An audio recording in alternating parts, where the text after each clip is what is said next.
My daughter-in-law took a business trip to Phoenix for 10 days. The morning her rental car disappeared around the corner of our street, my son, who hadn't taken a single step in 6 years, walked into the kitchen, gripped the counter with both hands, and told me we needed to get out of the house before she came back. I dropped my coffee cup. It shattered on the tile. Neither of us looked down. Before I go any further, take a breath and hit that like button. Subscribe if you're new here, and tell me in the comments where you're watching from tonight. My name is Gerald Holt. I'm 67 years old, a retired county fire marshal from Savannah, Georgia. And what I'm about to tell you is the story of how the most dangerous thing I ever faced wasn't a burning building. It was the woman living under my roof. It started on a Tuesday in late October. My daughter-in-law, Diane, had been planning this trip for months. A pharmaceutical sales conference, she said. Nashville to Phoenix. 4 connecting flights. 10 days at a convention center hotel. She had her luggage lined up by the door 2 days early, matching cream-colored bags, each one tagged with little gold initials, D.C., H. Diane Carol Holt. She had taken my son's last name like she had taken everything else that belonged to him. My son's name is Caleb. He's 42 years old. 6 years ago, he was a high school football coach in Chatham County. The kind of man who could command 60 teenage boys with nothing but a low voice and a steady stare. He coached 4 consecutive regional championships. Parents drove from 3 counties over to have their sons play for him. He was large and certain and full of direction, the kind of man people naturally followed. Then came the accident. A rainy November night on Highway 17, a pickup truck ran a red light and caught Caleb's driver's side door at 50 miles an hour. When the paramedics pulled him out of the wreckage, the trauma surgeon told us his spinal cord had been compressed, not severed, compressed at the T10 vertebra. The ER physician used the word temporary. He said with proper rehabilitation, Caleb could expect significant motor recovery within 12 to 18 months. That was the last time I heard the word temporary used about my son's condition. Diane took control of everything within 72 hours. She had the private specialist flown in from Atlanta, a quiet man with a smooth handshake and a business card that listed 3 medical boards. He reviewed the imaging, spoke with Diane in the hallway for 20 minutes while I waited in the family room, and then told me, with genuine-looking sorrow in his eyes, that the compression had created permanent nerve damage, that the earlier assessment had been premature, that Caleb would not walk again. I believed him. Why wouldn't I? He had the credentials. Diane had the paperwork. And I was a 61-year-old man who fixed fire code violations for a living, not a neurologist. I moved into their guest room that same month. For 6 years, my retirement meant waking at 6 every morning to help my son out of bed, lower him into his chair, wheel him to the bathroom, and sit with him while Diane prepared his breakfast with the careful, theatrical devotion of a woman who wanted everyone in earshot to notice how much she sacrificed. She would grind his medications into his orange juice, a combination of what she called nerve stabilizers and antispasm compounds, and hand him the glass with the same gentle smile every single morning. He was always foggy by 9 o'clock, always exhausted by noon, always asleep before 8 at night. I thought it was the injury. I thought it was grief. I thought it was what happened to a man when his body betrayed him and his world collapsed to the size of a wheelchair. The morning Diane left for Phoenix, I felt something I hadn't felt in years. Quiet. Not the tense, eggshell quiet of a house where someone is always performing. Real quiet. The kind that settles into the walls when a storm finally moves past. I poured my coffee and stood at the kitchen window watching the oak leaves collect in the corner of the driveway. I planned to take Caleb out to the back porch once he woke up. Just sit in the October air. Maybe watch the game on the little outdoor television his buddy Ray had installed last summer. Nothing scheduled. No clipboard. No syrupy instructions left on the refrigerator in Diane's looping handwriting. I heard the sound at 7:43, not the soft wheel roll of his chair on the hallway hardwood. Something heavier. A shoulder hitting the wall. A sharp intake of breath. Then a thud that rattled the picture frames. I moved fast. 30 years of fire investigation trained me to move toward the sound, not away from it. I came around the corner of the hallway with my heart already ahead of my body, and I stopped so hard my socks slid on the floor. Caleb was standing. He had both palms pressed flat against the wall, his arms shaking like load-bearing beams in a structure that wasn't built for the weight. His legs, the legs I had lifted and positioned and strapped into footrests for 2,190 consecutive days, were bent at the knees and trembling. but they were holding him. He was breathing like a man surfacing from deep water, each breath a deliberate, desperate act. "Son." I said it so quietly I'm not sure any sound came out at all. He turned his head toward me. His face was gray and soaked with sweat, and his eyes were the clearest I had seen them in 6 years. Not foggy, not drifting, sharp and terrified and completely present. "Dad," he rasped, "we have to go. Right now, before it wears off." I didn't ask what it was. I crossed the hallway in 4 steps and got my arm under his shoulder. He was heavier than I remembered. Or maybe I was older. Probably both. He pushed against the wall, found his footing, and together we made it down the hall in a slow, grinding walk that took 3 minutes and felt like crossing a river. I got him into my truck. He collapsed against the passenger window, his chest heaving. I didn't start the engine immediately.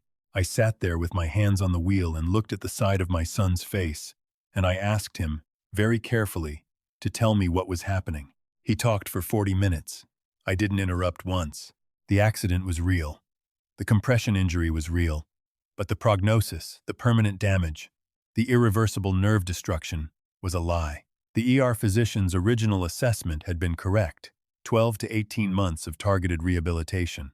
That was all Caleb had needed. Diane knew that before the first specialist ever set foot in the hospital. She had already been in contact with Dr. Emmett Fairclough, the Atlanta consultant, for 3 weeks before the accident. Caleb had discovered this by accident 18 months ago, in a cloud storage folder she'd accidentally shared to their joint tablet. He'd seen emails, dates that didn't line up, wire transfers he didn't recognize, and then he'd seen his own name in the subject line of a message from an insurance brokerage he'd never heard of. He had said nothing. He was still heavily medicated at that point, swimming in and out of coherence, unable to trust his own perception. He told me there were entire weeks he couldn't be sure what was real. He thought he might be losing his mind. So he waited. He studied her. And 23 days ago, he began holding his morning medication under his tongue and spitting it into the bathroom drain once she left the room. The fog lifted slowly, like a sky after a long rain. At night, while Diane slept, he would drag himself from the bed to the floor and force his legs to bear weight, an inch at a time. Then a foot, then a full stand against the bedroom wall in the dark, shaking so hard his teeth rattled, rebuilding muscles that 6 years of forced chemical sedation had reduced to near nothing. He had been waiting for the day she would leave the house. I gripped the steering wheel until the leather creased under my hands. The rage I felt was not the hot, explosive kind. It was the slow, structural kind, the type that spreads through a building before the walls come down. I knew that kind of anger. I had spent my career learning to respect it. I asked him where he needed to go. He looked out the windshield at the Georgia pines and told me to drive to a self-storage facility on the east side of Savannah. Exit 104 off I-16, Unit 34B. He told me Diane had a key on a ring she kept in her coat pocket, but she didn't know that 3 months ago, during one of the brief windows of clarity his tapering medication allowed, he had used her key to make a duplicate while she ran an errand. We drove without speaking. The October light came through the trees in long, flat angles, and I focused on the road and tried to build a picture of who my daughter-in-law actually was. The storage unit was a 10 by 15 room with a rolling metal door and a bare fluorescent bulb. When I pulled it up, the first thing I saw was file boxes.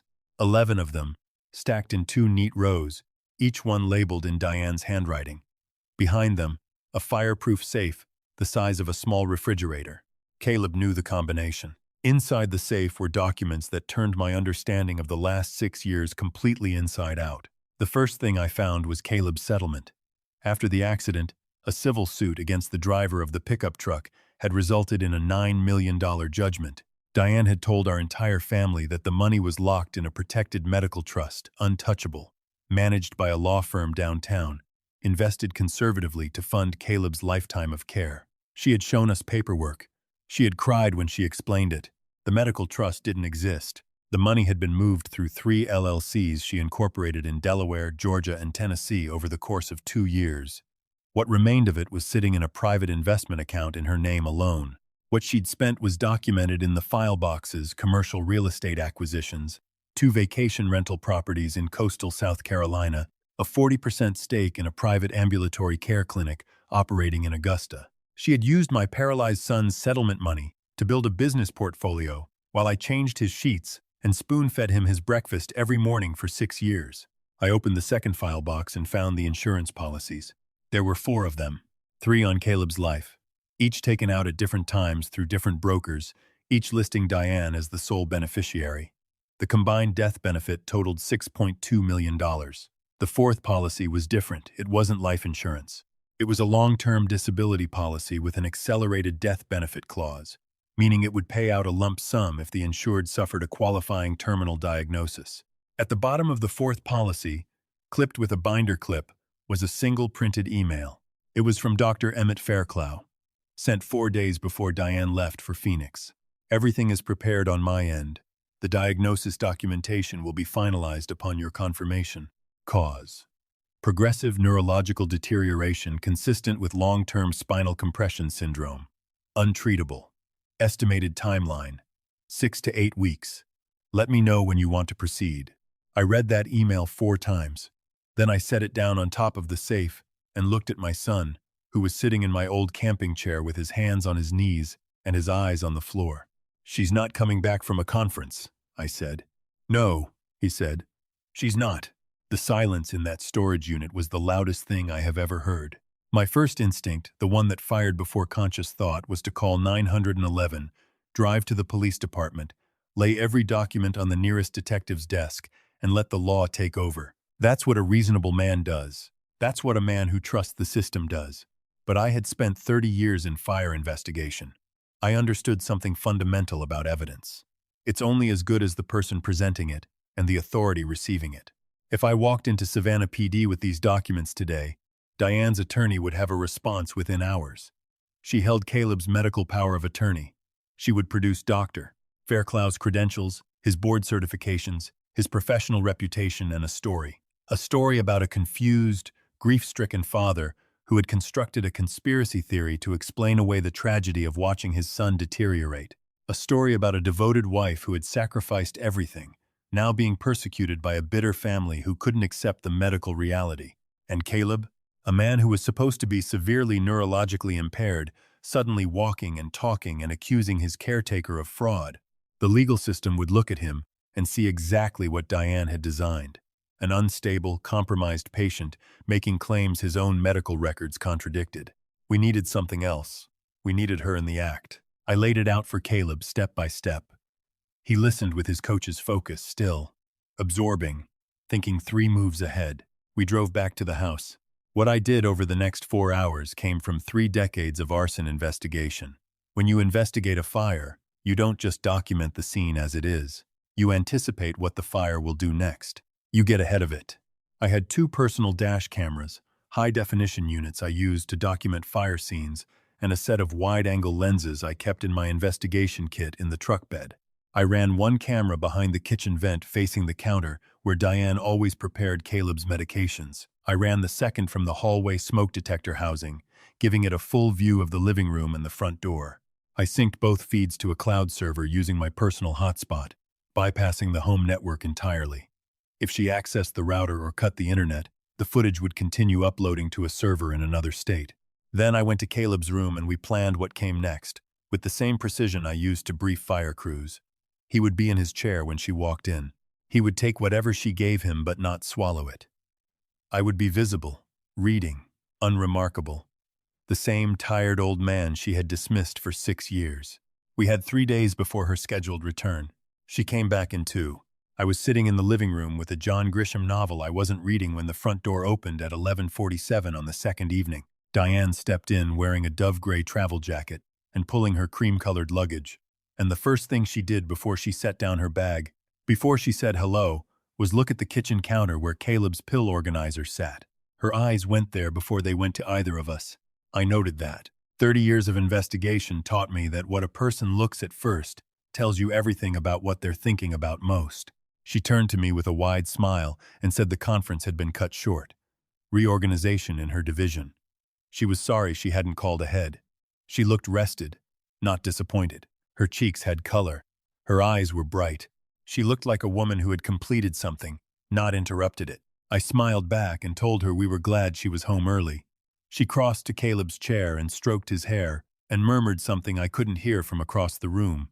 He sat perfectly slack, his chin low, his expression the vacant, medicated look she had designed. The camera behind the kitchen vent caught every second of it. That night, from my room, I watched the audio feed on my phone, with an earpiece pressed deep into my ear canal. At 12:30 in the morning, Diane sat on the edge of her bed and made a call from a phone I had never seen before. A slim burner, the kind sold prepaid at gas stations.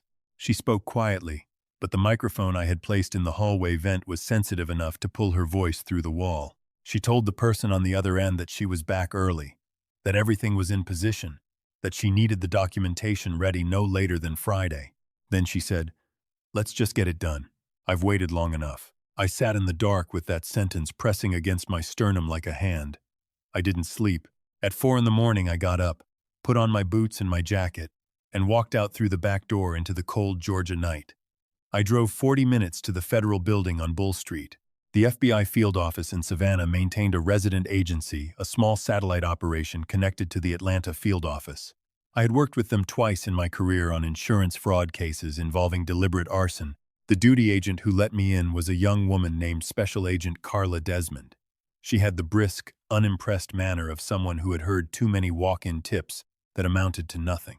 I placed my phone on her desk, pulled up the storage unit photographs, the policy documents, the Fairclough email, and the audio clip from 40 minutes ago. She listened to the recording twice. Then she picked up her desk phone and called her supervisory agent at home. What followed was 2 hours in a windowless room with 3 agents and a legal pad. I laid out every piece of the architecture, the settlement funds, the LLCs, the insurance policies, the fabricated prognosis, the specialist's email, the late-night phone call. Agent Desmond and her supervisor, a heavy-set man named Broward, asked careful, specific questions. They were not dismissive. They were building something. Broward told me that for 14 months, the Atlanta field office had been investigating a network of medical professionals facilitating insurance fraud through manufactured diagnoses. They had the financial patterns. They had suspicious death records. What they had not been able to secure was a direct, recorded communication between the medical co-conspirator and the beneficiary, confirming intent prior to the act. I had just handed them that recording, but it wasn't enough for a federal prosecution that would hold. A good defense attorney would call it ambiguous. She'd never used the word death or kill or diagnose. She said, "Get it done." She said she'd waited long enough. These were phrases, not confessions.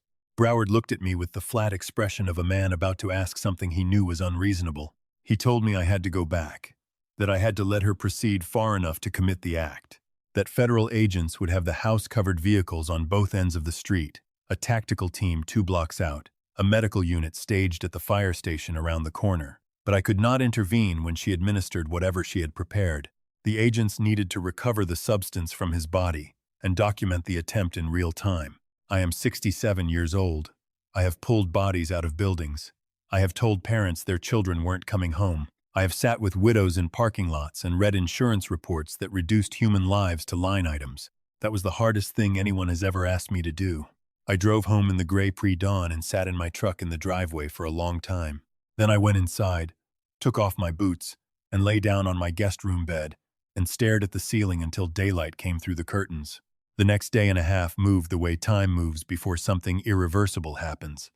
Too slow and too fast at the same time. Diane moved through the house with a particular energy, focused, efficient, smiling at the right moments and quiet at others. She prepared Caleb's meals. She adjusted his position in the chair. She chatted with me about the Phoenix weather and a restaurant she'd apparently loved near the convention center. I said the right things. I asked the right questions. I poured her coffee and passed her the newspaper and played the part of the grateful, exhausted father-in-law who had no idea what was coming. On Friday evening, she went to the kitchen pantry and came out with a small nylon case I had never seen before. She unzipped it at the counter with her back partially turned to me. I kept my eyes on the television, but in my peripheral vision I could see her working with a vial and a syringe. Not a pill organizer, not a smoothie, a syringe. The camera behind the vent was recording. She walked into the living room with the syringe cupped in her palm, the needle cap still on, moving with the easy confidence of a woman who had done this before, or had rehearsed it so many times in her mind that it felt like memory. She knelt beside Caleb's chair. Her voice went to that high, soft register. She called him sweetheart. She said it was time for his evening treatment, that the new medication would help him sleep more deeply, that he deserved some rest. I sat in my armchair with the Grisham novel open in my lap, and I gripped the pages hard enough to crease them, and I did not move. She reached for the port in his IV line, a line she had installed through a home health order 3 months ago. One more piece of infrastructure she had quietly put in place for exactly this moment. She removed the needle cap. The front door came off its hinges. The sound was absolute, not a knock, not a shout first, just the full mechanical concussion of a forced entry executed by people who had practiced it. The door frame split.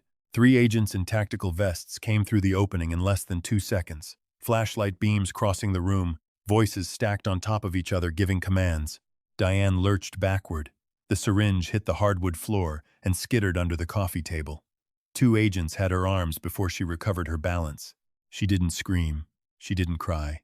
She tried, for about 4 seconds, to compose her face into the expression of a terrified, innocent woman. But the agents were already cuffing her, and Agent Desmond was already walking through the door with an evidence bag. And the moment Diane understood that the recording device had been in this house the whole time that everything had been seen and heard, the performance stopped. She looked at me with pure, cold contempt.